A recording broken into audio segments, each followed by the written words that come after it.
साहिब जी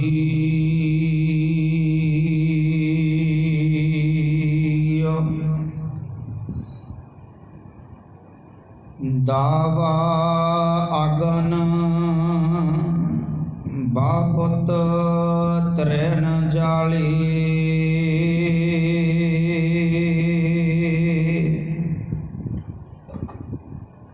कोई हरिया बूट रहे री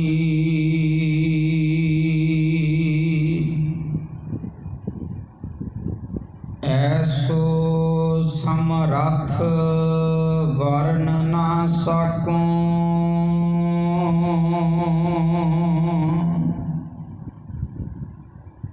ताकि उपमा जात ना कहो री।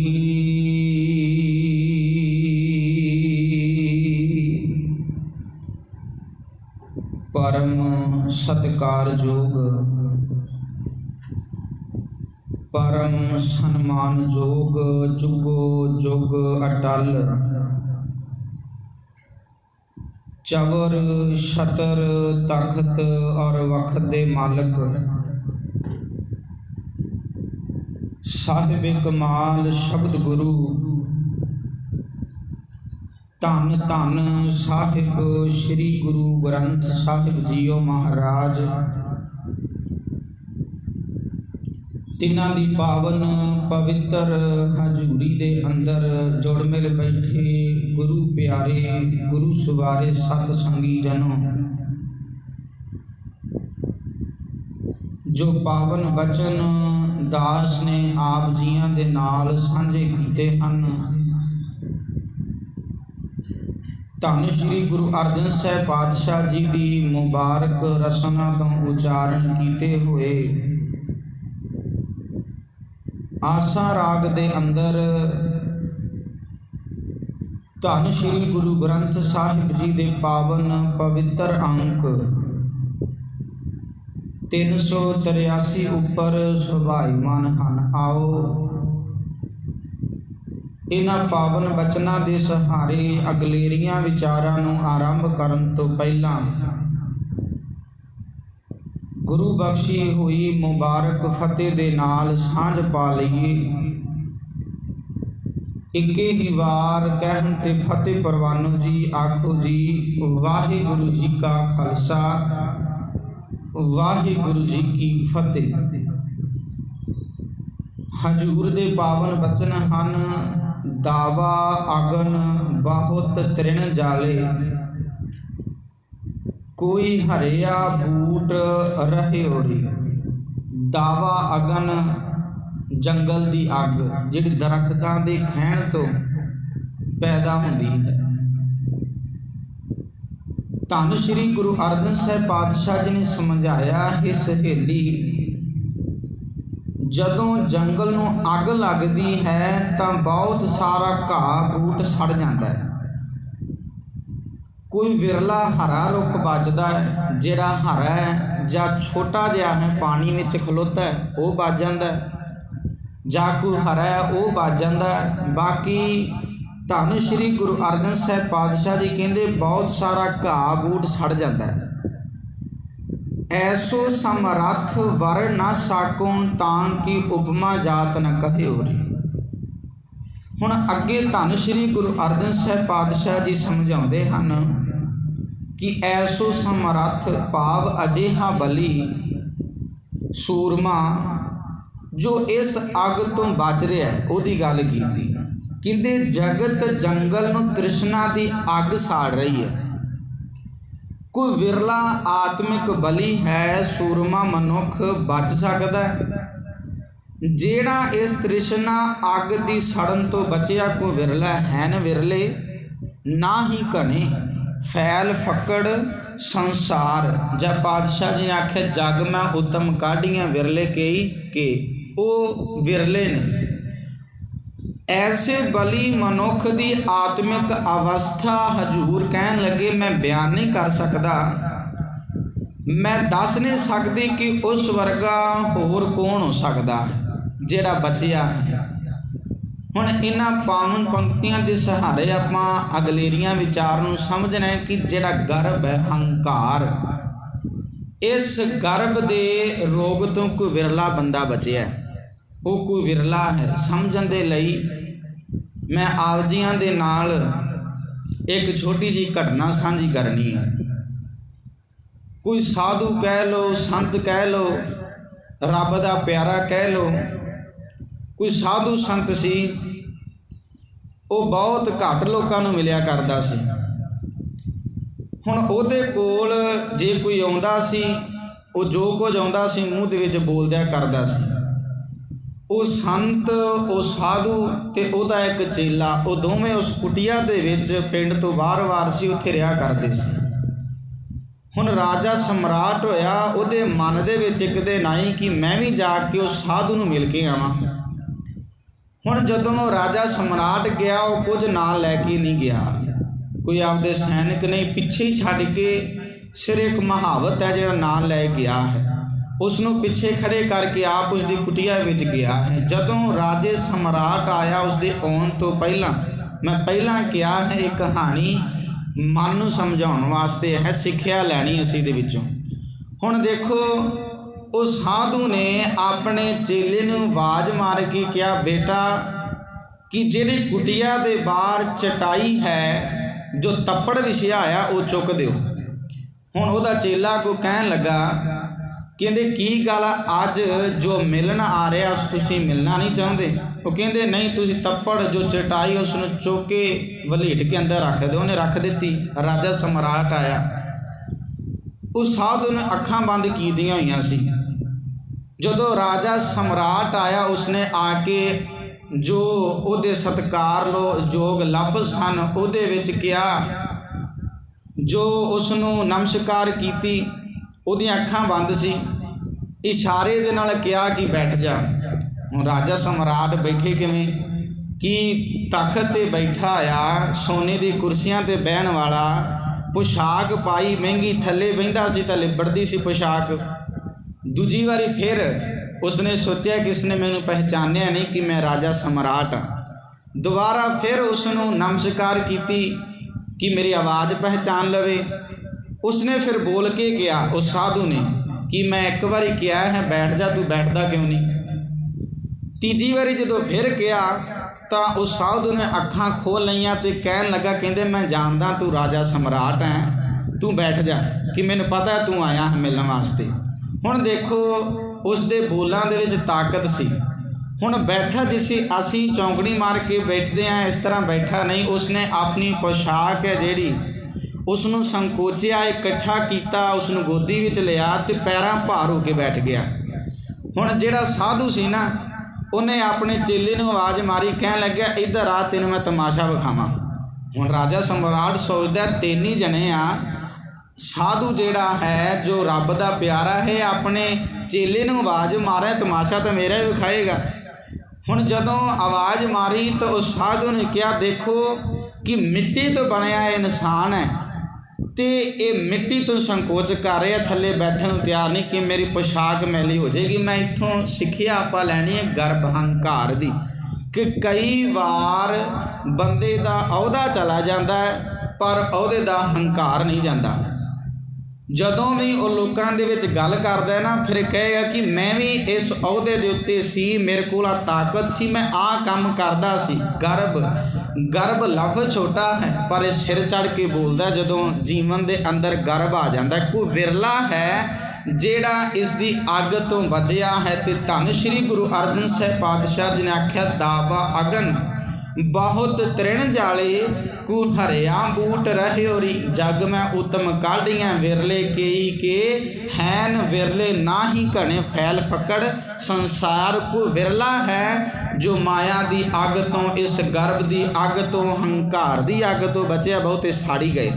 जिन्हों ने गुरु का आसरा लिया वो इस हंकार तो बचे ने। हुण अपनी गल चल रही सी कि उन्हें अपने कपड़े संकोच लए, ਤੇ ਗੋਦੀ ਦੇ ਵਿੱਚ ਰੱਖ ਲਏ, ਕਿਤੇ ਮੇਰੇ ਪੋਸ਼ਾਕ ਮੇਰੇ ਕੱਪੜੇ ਮੈਲੇ ਨਾ ਹੋ ਜਾਣ। ਹੁਣ ਜਦੋਂ ਆਪਾਂ ਮਾਝ ਰਾਗ ਨੂੰ ਪੜ੍ਹਦੇ ਹਾਂ ਨਾ, ਧੰਨ ਸ਼੍ਰੀ ਗੁਰੂ ਨਾਨਕ ਸਾਹਿਬ ਪਾਤਸ਼ਾਹ ਜੀ ਦੇ ਬਚਨ ਨੇ, ਕਿਆ ਖਾਧੈ ਕਿਆ ਪੈਦਾ ਹੋਏ, ਜਾਂ ਮਨ ਨਾਹੀ ਸੱਚਾ ਸੋਏ, ਕਿਆ ਮੇਵਾ ਕਿਆ ਘਿਓ ਗੁੜ ਮਿੱਠਾ, ਕਿਆ ਮੈਦਾ ਕਿਆ ਮਾਸ, ਕਿਆ ਕੱਪੜ ਕਿਆ ਸੇਧ ਸੁਖਾਲੀ, ਕੀਜੈ ਭੋਗ ਬਿਲਾਸ, ਕਿਆ ਲਸ਼ਕਰ ਕਿਆ ਨੇਬ ਖਵਾਸੀ, ਆਵੈ ਮਹਿਲੀ ਵਾਸ, ਨਾਨਕ ਸੱਚੇ ਨਾਮ ਵਿਣ ਸਭੇ ਟੋਲ ਵਿਨਾਸ਼। ਹੁਣ ਸਾਰੀਆਂ ਚੀਜ਼ਾਂ ਧੰਨ ਸ਼੍ਰੀ ਗੁਰੂ ਨਾਨਕ ਸਾਹਿਬ ਪਾਤਸ਼ਾਹ ਜੀ ਨੇ ਗਿਣਾ ਦਿੱਤੀਆਂ। ਹੁਣ ਭੋਜਨ ਤਾਂ ਅਸੀਂ ਕਈ ਪ੍ਰਕਾਰ ਦਾ ਖਾਂਦੇ ਹੀ ਹਾਂ, ਸੋਹਣੇ ਭੋਜਨ ਖਾਣ ਤੇ ਸੋਹਣੇ ਕੱਪੜੇ ਹੰਡਾਉਣ ਦਾ ਕੀ ਸਵਾਦ, ਜੇਕਰ ਸੱਚਾ ਅਕਾਲ ਪੁਰਖ ਪਰਮਾਤਮਾ ਹਿਰਦੇ ਵਿੱਚ ਨਹੀਂ। ਕਿਆ ਮੇਵਾ ਕਿਆ ਘਿਓ ਗੁੜ ਮਿੱਠਾ, ਕਿਆ ਮੈਦਾ ਕਿਆ ਮਾਸ। ਹੁਣ ਦੇਖੋ, ਜਦੋਂ ਆਪਾਂ ਆਸਾ ਕੀ ਵਾਰ ਪਾਵਨ ਬਾਣੀ ਨੂੰ ਪੜ੍ਹਦੇ ਹਾਂ, ਉੱਥੇ ਵੀ ਧੰਨ ਸ਼੍ਰੀ ਗੁਰੂ ਨਾਨਕ ਸਾਹਿਬ ਪਾਤਸ਼ਾਹ ਜੀ ਨੇ ਕਿਹਾ ਹੈ ਕਿ ਅੰਨ ਦੇਵਤਾ ਪਾਣੀ ਦੇਵਤਾ ਬੈਸੰਤਰ ਦੇਵਤਾ, ਲੂਣ ਪੰਜਵਾਂ ਪਾਇਆ ਘਿਰਤ ਤਾਂ ਹੋਆ ਪਾਕ, ਭਵਿੱਤ ਪਾਪੀ ਸਿਉ ਤਨ ਗੱਡਿਆ, ਥੁੱਕਾਂ ਪਈਆਂ ਤਿੱਤ। ਐਡੇ ਪਵਿੱਤਰ ਭੋਜਨ ਤਿਆਰ ਕਰਨ ਤੇ ਬੰਦੇ ਨੇ ਖਾ ਲਿਆ, ਤੇ ਜਦੋਂ ਉਹ ਵਿਸ਼ਟਾ ਦੇ ਰੂਪ ਵਿੱਚ ਬਾਹਰ ਨਿਕਲਦਾ ਥੁੱਕਾਂ ਪੈਂਦੀਆਂ ਨੇ, ਕਿਉਂਕਿ ਬੰਦੇ ਦੇ ਅੰਦਰ ਇੰਨਾ ਗੰਦ ਹੈ। ਹੁਣ ਜਦੋਂ ਆਪਾਂ ਪਾਤਸ਼ਾਹ ਜੀ ਦੀ ਪਾਵਨ ਬਾਣੀ ਨੂੰ ਪੜ੍ਹਦੇ ਹਾਂ ਨਾ, ਧੰਨ ਸ਼੍ਰੀ ਗੁਰੂ ਅਰਜਨ ਸਾਹਿਬ ਪਾਤਸ਼ਾਹ ਜੀ ਨੇ ਬਿਲਾਵਲ ਰਾਗ ਦੇ ਅੰਦਰ ਕਹਿ ਦਿੱਤਾ। ਪਾਤਸ਼ਾਹ ਜੀ ਕਹਿੰਦੇ ਨੇ, ਰਾਜ ਮਿਲਖ ਧਨ ਜੋਬਨਾ ਨਾਮੈ ਬਿਨ ਬਾਦ, ਰੂਪ ਧੂਪ ਸੋਗੰਧਤਾ ਕਾਪਰ ਪੋਗਾਦ, ਮਿਲਤ ਸੰਗ ਪਾਪਿਸ਼ਟ ਤਨ ਹੋਈ ਦਰੁਗਾਦ। ਧੰਨ ਸ਼੍ਰੀ ਗੁਰੂ ਅਰਜਨ ਸਾਹਿਬ ਪਾਤਸ਼ਾਹ ਜੀ ਦੇ ਪਾਵਨ ਬਚਨ ਨੇ ਬਿਲਾਵਲ ਰਾਗ ਦੇ ਅੰਦਰ 810 ਨੰਬਰ ਅੰਕ ਤੇ, ਰੂਪ ਧੂਪ ਸੁਗੰਧਤਾ ਕਾਪਰ ਪੁਗਾਦ। ਪਰਮਾਤਮਾ ਦੇ ਨਾਮ ਤੋਂ ਖੁੰਝ ਕੇ ਸਰੀਰ ਦਾ ਮਨੁੱਖ ਮਾਣ ਕਰਦਾ ਹੈ। ਸੋਹਣੇ ਸੋਹਣੇ ਪਦਾਰਥ ਧੂਪ ਆਦਿਕ ਸੁਗੰਧੀਆਂ ਕੱਪੜੇ ਚੰਗੇ ਚੰਗੇ ਖਾਣੇ ਖਾਂਦਾ ਹੈ। ਪਰ ਪਾਤਸ਼ਾਹ ਜੀ ਕਹਿੰਦੇ, ਮਹਾਵਿਕਾਰੀ ਮਨੁੱਖ ਦੇ ਸਰੀਰ ਦੇ ਨਾਲ ਛੂ ਛੂ ਕੇ ਦੁਰਗੰਧੀ ਦੇਣ ਵਾਲੇ ਬਣ ਜਾਂਦੇ ਹਨ। ਉਹ ਪਦਾਰਥ ਵੀ ਦੁਰਗੰਧ ਦੇਣੇ ਸ਼ੁਰੂ ਕਰ ਦਿੰਦੇ ਨੇ ਜਿਹੜੇ ਕਦੀ ਪਵਿੱਤਰ ਸੀ, ਜਿਨ੍ਹਾਂ ਦਾ ਸਰੀਰ ਉੱਤੇ ਛਿੜਕਾਅ ਕੀਤਾ ਸੀ ਖੁਸ਼ਬੂ ਵਾਸਤੇ। ਪਾਤਸ਼ਾਹ ਜੀ ਕਹਿੰਦੇ, ਜਦੋਂ ਪਾਪੀ ਮਨੁੱਖ ਵਿਕਾਰੀ ਮਨੁੱਖ ਦੇ ਤਾਨਾਂ ਲੱਗ ਜਾਂਦੇ ਨੇ, ਉਹ ਵੀ ਦੁਰਗੰਧ ਦੇਣੀ ਸ਼ੁਰੂ ਕਰ ਦਿੰਦੇ ਨੇ। ਹੁਣ ਦੋ ਪੱਖ ਮੈਂ ਆਪ ਜੀਆਂ ਦੇ ਨਾਲ ਸਾਂਝੇ ਕਰਨ। ਇੱਕ ਤਾਂ ਪਾਤਸ਼ਾਹ ਜੀ ਨੇ ਇਹ ਆਖਿਆ ਕਿ ਜਿਹੜੇ ਸੁਗੰਧੀ ਦੇਣ ਵਾਲੇ ਪਦਾਰਥ ਨੇ ਨਾ, ਰੂਪ ਧੂਪ ਸੁਗੰਧ ਤਾਂ ਕਾਪਰ ਪੁਗਾਦ, ਮਿਲਤ ਸੰਗ ਪਾਪਿਸ਼ਟ ਤਨ ਹੋਏ ਦੁਰਗਾਦ, ਕਿ ਉਹ ਦੁਰਗੰਧ ਦੇਣੀ ਸ਼ੁਰੂ ਕਰ ਦਿੰਦੇ ਨੇ ਜਦੋਂ ਵਿਕਾਰੀ ਮਨੁੱਖ ਨੂੰ ਛੂਹ ਜਾਂਦੇ ਨੇ। ਦੂਜੇ ਪਾਤਸ਼ਾਹ ਪਾਤਸ਼ਾਹ ਜੀ ਨੇ ਇਹ ਵੀ ਆਖਿਆ, ਰੱਬ ਦੀ ਦਿੱਤੀ ਹੋਈ ਜਿਹੜੀ ਦਾਤ ਹੈ, ਜੇਕਰ ਉਹਦਾ ਤੂੰ ਸ਼ੁਕਰਾਨਾ ਕਰ ਦਵੇਂ, ਤੇਰੇ ਸਰੀਰ ਦੇ ਵਿੱਚੋਂ ਸੁਗੰਧੀ ਆਉਣੀ ਸ਼ੁਰੂ ਹੋ ਜਾਵੇਗੀ। ਇਹ ਵੀ ਪਾਤਸ਼ਾਹ ਜੀ ਨੇ ਪਾਵਨ ਬਾਣੀ ਦੇ ਅੰਦਰ ਆਖਿਆ। ਧੰਨ ਸ਼੍ਰੀ ਗੁਰੂ ਨਾਨਕ ਸਾਹਿਬ ਪਾਤਸ਼ਾਹ ਜੀ ਦੇ ਪਾਵਨ ਬਚਨ, ਘੁੰਗੂ ਕੀ ਕਾਇਆ ਰਤਨਾ ਕੀ ਲਲਤਾ, ਅਗਰਵਾਸ ਤਨ ਸਾਸ 68 ਤੀਰਥ ਕਾ ਮੁਖ ਟਿੱਕਾ, ਤਿਤ ਘਟ ਮਤ ਵਿਗਾਸ, ਓਤ ਮਤੀ ਸਲਾਹਨਾ ਸਚ ਨਾਮ ਗੁਣਦਾਸ, ਬਾਬਾ ਹੋਰ ਮਤ ਹੋਰ ਹੋਰ, ਜੇ ਸੋ ਵੇਰ ਕਮਾਈਐ ਕੂੜਾ ਕੂੜਾ ਜ਼ੋਰ। ਹੁਣ ਮੈਂ ਗੱਲ ਕਰ ਰਿਹਾ ਸੀ ਕਿ ਸਰੀਰ ਦੇ ਵਿੱਚ ਸੁਗੰਧੀ ਆਉਣੀ ਸ਼ੁਰੂ ਹੋ ਜਾਂਦੀ ਹੈ ਗੁਣਾਂ ਦੀ। ਆਪਾਂ ਹਿਰਨ ਦੀ ਗੱਲ ਕਰਦੇ ਹਾਂ। ਜਦੋਂ ਪਾਤਸ਼ਾਹ ਜੀ ਨੇ ਪਾਵਨ ਬਾਣੀ ਦੇ ਅੰਦਰ ਇਹ ਆਖਿਆ, ਜਿਉਂ ਕਸਤੂਰੀ ਮਿਰਗ ਨਾ ਜਾਣੈ, ਭ੍ਰਮ ਦਾ ਭਰਮ ਭੁਲਾਇਆ, ਅੰਮ੍ਰਿਤ ਤਜ ਬਿਖ ਸੰਗ੍ਰਹਿ ਕਰਤੇ ਆਪ ਖੁਆਇਆ। ਹੁਣ ਦੇਖੋ, ਹਰੇਕ ਹਿਰਨ ਦੇ ਅੰਦਰ ਜੋ ਸੁਗੰਧੀ ਨਹੀਂ ਹੁੰਦੀ, ਸੁਗੰਧੀ ਦਾ ਨਾਪਾ ਹਰੇਕ ਹਿਰਨ ਦੇ ਅੰਦਰ ਨਹੀਂ ਜੇ ਖੁੱਲ੍ਹਦਾ। ਹੁਣ ਸ਼ਿਕਾਰੀ ਨੂੰ ਕਿਵੇਂ ਪਤਾ ਲੱਗਦਾ ਕਿ ਹਿਰਨ ਦੇ ਅੰਦਰ ਸੁਗੰਧੀ ਦਾ ਜਿਹੜਾ ਨਾਪਾ ਖੁੱਲ੍ਹ ਗਿਆ? ਹੁਣ ਪਤਾ ਕਿਸ ਦਾ ਲੱਗਦਾ? 3 ਲੱਛਣ ਹੁੰਦੇ ਨੇ ਉਹਦੇ। ਸ਼ਿਕਾਰੀ ਵੇਖਦਾ ਹੈ ਕਿ ਜਦੋਂ ਸੁਗੰਧੀ ਦਾ ਨਾਪਾ ਹਿਰਨ ਦੇ ਅੰਦਰ ਖੁੱਲ੍ਹਦਾ ਹੈ ਨਾ, ਉਹ ਡਾਰਾਂ ਤੋਂ ਵੱਖਰਾ ਹੋ ਜਾਂਦਾ ਹੈ, ਡਾਰਾਂ ਤੋਂ ਵੱਖਰਾ ਹੋ ਜਾਂਦਾ ਹੈ। ਜਿਹੜੀ ਚੰਚਲਤਾ ਪਹਿਲਾਂ ਹੁੰਦੀ ਹੈ ਨਾ, ਉਹ ਚੰਚਲਤਾ ਉਹਦੇ ਜੀਵਨ ਦੇ ਅੰਦਰ ਨਹੀਂ ਰਹਿ ਜਾਂਦੀ, ਵੱਖਰਾ ਹੋ ਜਾਂਦਾ ਹੈ, ਚੰਚਲਤਾ ਨਹੀਂ ਰਹਿ ਜਾਂਦੀ। ਤੀਜਾ ਇਹ ਕਿ ਉਹ ਨੀਵੀਂ ਪਾ ਕੇ ਤੁਰਦਾ ਹੈ, ਚਾਹੇ ਉਹਦੇ ਅੰਦਰ ਹੈ, ਕਿਉਂਕਿ ਸੁਗੰਧੀ ਦਾ ਨਾਪਾ ਖੁੱਲ੍ਹ ਗਿਆ, ਉਹਦੇ ਅੰਦਰ ਹੈ, ਪਰ ਫਿਰ ਵੀ ਉਹ ਨੀਵੀਂ ਕਰਕੇ ਤੁਰਨਾ ਸ਼ੁਰੂ ਕਰ ਦਿੰਦਾ। ਇਹ 3 ਲੱਛਣ। ਹੁਣ ਦੇਖੋ, ਮੈਂ ਕਈ ਵਾਰ ਸੋਚਦਾ ਹੁੰਦਾ, ਜਿਹੜਾ ਬੰਦਾ ਗੁਰਮੁਖ ਹੈ ਨਾ, ਜਦੋਂ ਉਹਦੇ ਅੰਦਰ ਨਾਮ ਦਾ ਨਾਪਾ ਖੁੱਲ੍ਹਦਾ ਉਹ ਵੀ ਡਾਰਾਂ ਵਿੱਚੋਂ ਵੱਖਰਾ ਹੋ ਜਾਂਦਾ। ਉਹ ਡਾਰਾਂ ਦੇ ਵਿੱਚੋਂ ਵੱਖਰਾ ਹੋ ਕੇ ਮਨਮੁੱਖਾਂ ਨਾਲ ਵੱਖਰਾ ਹੋ ਕੇ ਇਕੱਲਾ ਰਹਿਣਾ ਸ਼ੁਰੂ ਕਰ ਦਿੰਦਾ। ਜਦੋਂ ਉਹਦੇ ਅੰਦਰ ਨਾਮ ਦਾ ਨਾਪਾ ਖੁੱਲ੍ਹ ਜਾਂਦਾ ਹੈ ਉਹ ਫਿਰ ਨੀਵੀਂ ਪਾ ਕੇ ਤੁਰਦਾ। ਮੈਂ ਇੱਕ ਦਿਨ ਪਹਿਲਾਂ ਵੀ ਆਪ ਜੀਆਂ ਦੇ ਨਾਲ ਗੱਲ ਸਾਂਝੀ ਕੀਤੀ ਸੀ ਕਿ ਧੰਨ ਸ਼੍ਰੀ ਗੁਰੂ ਹਰਗੋਬਿੰਦ ਪਾਤਸ਼ਾਹ ਜੀ ਨੂੰ ਪੁੱਛਿਆ ਕਿ ਧੰਨ ਸ਼੍ਰੀ ਗੁਰੂ ਤੇਗ ਬਹਾਦਰ ਪਾਤਸ਼ਾਹ ਜੀ ਸੰਗਤ ਦੇ ਵਿੱਚ ਆਉਂਦੇ ਨੀਵੀਂ ਪਾ ਕੇ ਕਿਉਂ ਆਉਂਦੇ ਨੇ? ਤਾਂ ਉਸ ਵੇਲੇ ਸੰਗਤਾਂ ਨੇ ਜਦੋਂ ਸਵਾਲ ਕੀਤਾ ਪਾਤਸ਼ਾਹ ਜੀ ਨੇ ਆਖਿਆ ਕਿ ਗੁਰੂ ਤੇਗ ਬਹਾਦਰ ਪਾਤਸ਼ਾਹ ਜੀ ਕੋਲ ਪੁੱਛ ਲਵੋ। ਤਾਂ ਪਾਤਸ਼ਾਹ ਜਵਾਬ ਸੀ ਜਿਹਨੂੰ ਆਪਣੇ ਔਗਣਾਂ ਦਾ ਪਤਾ ਹੋਵੇ ਨਾ ਉਹ ਉੱਚੀ ਧੌਣ ਕਰਕੇ ਨਹੀਂ ਤੁਰਦਾ। ਹੁਣ ਦੇਖੋ ਮੈਂ ਸੋਚਦਾ ਕਿ ਜਿਹਦੇ ਬੰਦੇ ਦੇ ਅੰਦਰ ਗੁਣ ਆ ਜਾਂਦੇ ਨਾਮ ਦਾ ਨਾਪਾ ਖੁੱਲ੍ਹ ਜਾਂਦਾ ਹੈ ਨਾ ਉਹ ਫਿਰ ਉੱਚੀ ਧੌਣ ਕਰਕੇ ਇੰਨੇ ਸੌਂਦ ਨੂੰ ਆਪਣੇ ਗਿਰਵਾਨ ਦਾ ਪਤਾ ਲੱਗ ਜਾਂਦਾ ਕਿ ਮੈਂ ਕਿੰਨੇ ਗੁਣਾਂ ਵਾਲਾ, ਮੇਰੇ ਅੰਦਰ ਕਿੰਨੇ ਔਗਣ ਨੇ। ਭਗਤ ਫਰੀਦ ਜੀ ਨੇ ਆਖਿਆ ਨਾ ਕਿ ਆਪਣੇ ਗਿਰਵਾਨ ਮੈਂ ਸਿਰ ਨੀਵਾਂ ਕਰ ਦੇਖ। ਆਪਾਂ ਮਿੱਟੀ ਦੀ ਗੱਲ ਕਰ ਰਹੇ ਸੀ ਪਹਿਲਾਂ। ਭਗਤ ਫਰੀਦ ਜੀ ਨੇ ਇਹਨੂੰ ਆਖਿਆ ਫਰੀਦਾ ਮੈਂ ਭੁਲਾਵਾ ਪੱਗ ਦਾ ਮੱਤ ਮੈਲੀ ਹੋ ਜਾਏ। ਮੈਂ ਤਾਂ ਕੱਪੜੇ ਸੰਭਾਲਦਾ ਰਿਹਾ, ਮੱਤ ਹੀ ਮੈਲੀ ਹੋਈ ਗਈ ਮੇਰੀ। ਤਾਂ ਫਰੀਦਾ ਮੈਂ ਭੁਲਾਵਾ ਪੱਗ ਦਾ ਮੱਤ ਮੈਲੀ ਹੋ ਜਾਏ। ਗਹਿਲਾ ਰੂਣ ਨਾ ਜਾਣਦਾ ਸਿਰ ਪੀ ਮਿੱਟੀ ਖਾਏ। ਕਿਨ ਸਿਰ ਨੇ ਵੀ ਇੱਕ ਦਿਨ ਮਿੱਟੀ ਵਿੱਚ ਹੀ ਰੁਲ ਜਾਣਾ, ਇਹ ਨਹੀਂ ਜਾਣਦੇ। ਹੁਣ ਦੇਖੋ ਜਿਸ ਮਨੁੱਖ ਦੇ ਅੰਦਰ ਨਾਮ ਦਾ ਨਾਪਾ ਖੁੱਲ੍ਹਦਾ ਉਹਨੂੰ ਆਪਣੇ ਗਿਰਵਾਨ ਦਾ ਪਤਾ ਲੱਗ ਜਾਂਦਾ ਹੈ। ਉਹ ਵੀ ਨੀਵੀਂ ਧੌਣ ਕਰਕੇ ਚੱਲਣਾ ਸ਼ੁਰੂ ਕਰ ਦਿੰਦਾ ਹੈ। ਆਪਣੇ ਗਿਰਵਾਨ ਮੈਂ ਸਿਰ ਨੀਵਾਂ ਕਰ ਦੇਖ। ਹੁਣ ਆਪਾਂ ਧੰਨ ਸ਼੍ਰੀ ਗੁਰੂ ਅਰਜਨ ਸਾਹਿਬ ਪਾਤਸ਼ਾਹ ਜੀ ਦੇ ਪਾਵਨ ਸ਼ਬਦ ਨੂੰ ਵਿਚਾਰ ਰਹੇ ਸੀ। ਧੰਨ ਸ਼੍ਰੀ ਗੁਰੂ ਅਰਜਨ ਸਾਹਿਬ ਪਾਤਸ਼ਾਹ ਜੀ ਨੇ ਆਖਿਆ ਦਾਵਾ ਅਗਨ ਬਹੁਤ ਤ੍ਰਿਣ ਜਾਲੇ ਕੋਈ ਹਰਿਆ ਬੂਟ ਰਹਿਓ ਰੀ ਐਸੋ ਸਮਰੱਥ ਵਰ ਨਾ ਸਾਕੋ ਤਾਂ ਕਿਉ ਮੈਂ ਜਾਤ ਨ ਕਹੀਓ ਰੀ। ਗਰਭ ਹੈ।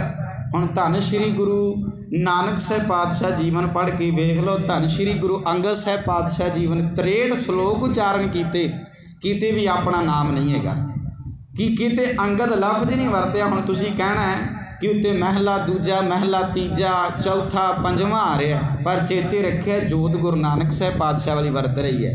ਧੰਨ ਸ਼੍ਰੀ ਗੁਰੂ ਅਰਜਨ ਸਾਹਿਬ ਪਾਤਸ਼ਾਹ ਨੇ ਸਾਨੂੰ ਐਡੀ ਵੱਡੀ ਅਰਦਾਸ ਦੇ ਦਿੱਤੀ। ਜਿਹੜਾ ਬੰਦਾ ਇਹ ਅਰਦਾਸ ਕਰ ਲਵੇ ਨਾ ਉਹਦੀ ਰਸਨਾ ਦੇ ਉੱਤੇ ਪਰਮਾਤਮਾ ਆਪ ਹੀ ਆ ਬੈਠਦਾ। ਅਰਦਾਸ ਕਿਹੜੀ ਹੈ?